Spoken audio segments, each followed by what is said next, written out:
So about 3 hours ago, I was walking to get one of my favorite snacks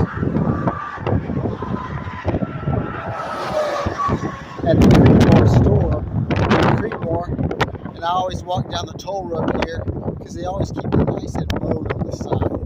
So just in case it's a shortcut to where I'm staying. And I had filmed this sign. So 2-3 hours ago, this sign was up. So what is that? Like, now the sign's down. I guess the winds, high winds, the winds blew it over. I don't know. Some strange stuff going on in Texas.